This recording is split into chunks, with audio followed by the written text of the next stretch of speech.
નમસ્કાર, હું છું એજાજ શેખ. ગુજરાત ન્યૂઝના સમાચારોમાં આપનું સ્વાગત કરું છું. સમાચારની શરૂઆતમાં નજર કરીએ અત્યાર સુધીના મુખ્ય સમાચારો પર. આ હેડલાઇન્સના પ્રાયોજક છે 5 સ્ટાર અને 5 તારા.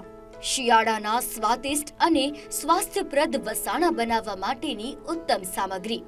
વસાણા માટે ખાસ સૂંઠ પાવડર, ગંઠોડા પાવડર, મેથી પાવડર અને બત્રીસુ. ગુજરાતના મુખ્યમંત્રીના હસ્તે એલિવેટેડ શાક માર્કેટનું લોકાર્પણ કરાયું.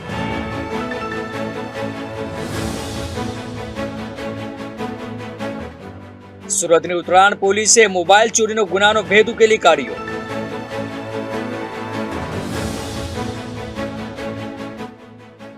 સુરતના કાબોદરા વિસ્તારમાં રત્ન કલાકારે આપઘાત કર્યો.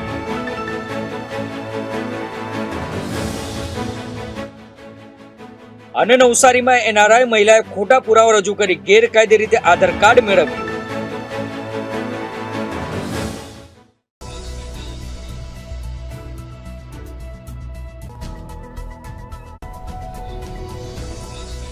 આ હેડલાઇન્સના પ્રાયોજક હતા 5 સ્ટાર અને 5 તારા.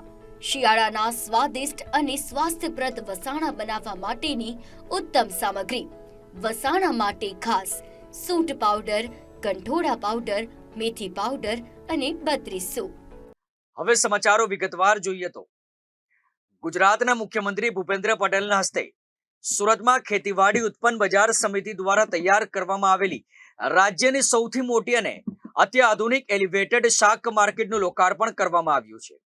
જ્યાં જમીનની અછત અને અત્યાધુનિકીકરણની જરૂરિયાતને ધ્યાનમાં રાખીને આ માર્કેટને સામાન્ય બજારોથી વિપરીત પ્રથમ માળ તૈયાર કરીને ગુજરાતમાં એક નવો ઇતિહાસ રચવામાં આવ્યો છે.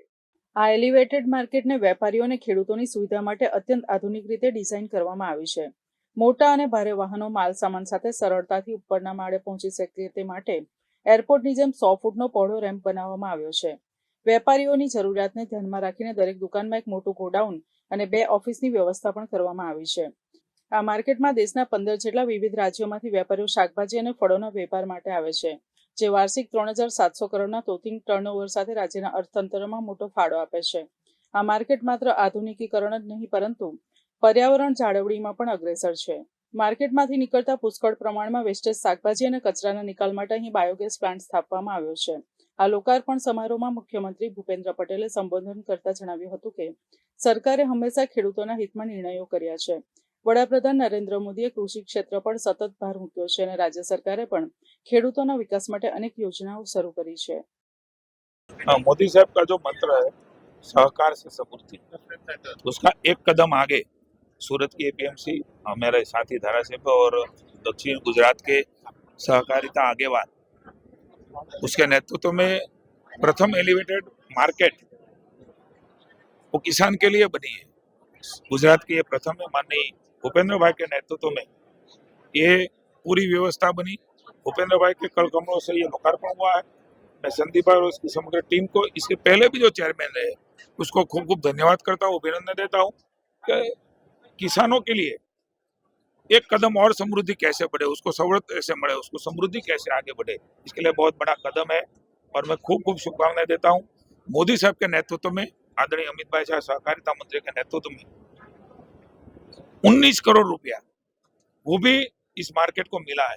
राज्य सरकार की भी अनेक योजनाओं, मार्केट कैसे खड़ी हो, मार्केट कैसे समृद्धि की तरफ बढ़े, मार्केट में कैसे सवलत मिले, केंद्र और राज्य की सरकार, मेरा विभाग भी उसके लिए, आपको मैं बताता हूँ कि पहले मार्केट कैसी थी, व्यवस्था कैसी थी, सुविधा कैसी थी, कैसे खेडूत आते थे, आज उसको सुकून मिले, उसकी जो आमदनी कैसे बढ़े, वो सब ये यहाँ शाकभाजी फल फलादी जो लेके आते हैं, यहाँ कहीं अनाज कठोर लेके आते हैं, उसकी आमदनी कैसी ज्यादा मिले, उसको कैसे भाव ज्यादा मिले, ये बात, ये हम इसके लिए ये काम कर रहे हैं. मैं पूरी किसानों को बहुत बहुत शुभकामनाएं देता हूँ. આ એલિવેટેડ માર્કેટ સુવિધાઓ અને પર્યાવરણલક્ષી પગલાંનું ઉત્તમ ઉદાહરણ પૂરું પાડે છે. આ પ્લાન્ટમાં બગડી ગયેલા શાકભાજીને નાખીને તેમાંથી સીએનજી ગેસ બનાવવામાં આવે છે, જે ગ્રીન એનર્જી તરફનું એક મજબૂત પગલું છે. કેમેરામેન રાહુલ આહિરે સાથે મરુ મિસ્ત્રી, ગુજરાત ન્યૂઝ, સુરત.